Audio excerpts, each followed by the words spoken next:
আজকেও আমাকে একজন প্রশ্ন করলো, হুজুর আপনারা কি আমার রাজনীতি চাচ্ছেন?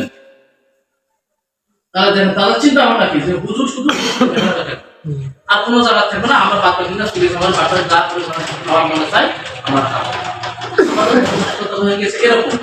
যেমন আপনারা লক্ষ্মীপুর সরকারি ইউনিয়নের একটা বুঝারি আপনাদেরকে শোনায়, ওখানে মৌলানা খালেদ সাইফুল্লাহ একজন ইউনিয়ন চেয়ারম্যান ছিলেন।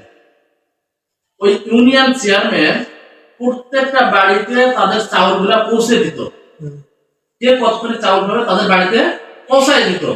উনি সাইকেল নিয়ে পুরা ইউনিয়ন ঘুরতেন, একজন আলেম ঘুরতেন, কার কোথায় দরকার আমার অফিসে যান, আমার অফিসে আসেন, এখানে না, এখানে দরকার এখানে করেন, সই দরকার সই নেন। তাহলে এটা উপকার হয়েছে না মানুষের করেন।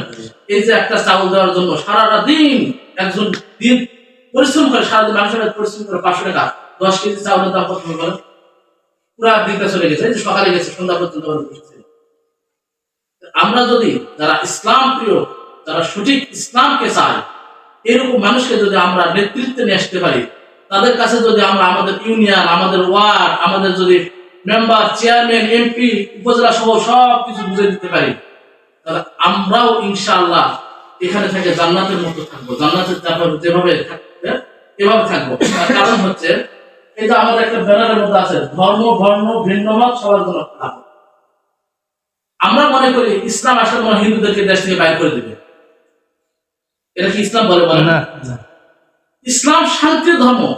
এই দেশের মধ্যে যত গোষ্ঠী থাক, যত ধর্মীয় মানুষ থাক, যত ধর্মের মানুষ থাকবে, প্রত্যেকের নিরাপত্তা নিশ্চিত করবে ইসলাম।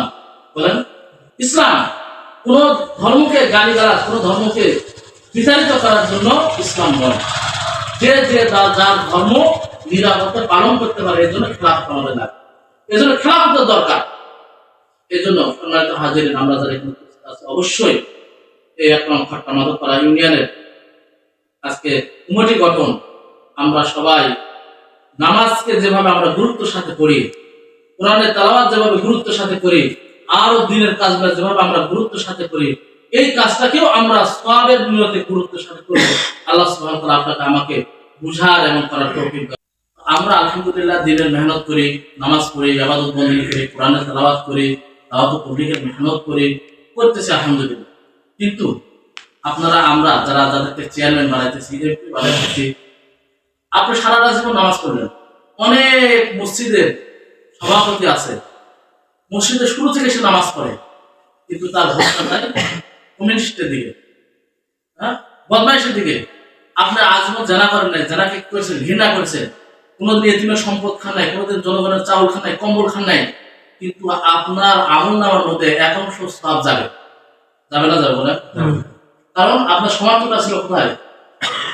আপনি তো নামাজ পড়তে পড়তে টাইস পুরা করে ফেলেছেন, কিন্তু আপনার আমলনামার মধ্যে ধর্ষণের করবে না, পুরো আসবে, বাটপাড়ে আসবে, রাহাজানি, খুনাখুনি, চাঁদাবাজি, সব কিছুর একটা আপনার আমলনামার মধ্যে একটা অংশ কি হবে? জমা হবে। কেন? বলে আপনি তো নামাজ পড়ছেন, আপনি তো মসজিদের সভাপতি, মাদ্রাসার সভাপতি, মসজিদ মাদ্রাসার সম্পর্ক, তার কারণ আপনার ভোটটা ছিল সুরের পক্ষে। কোন পক্ষে বলেন? সুরের ভোট।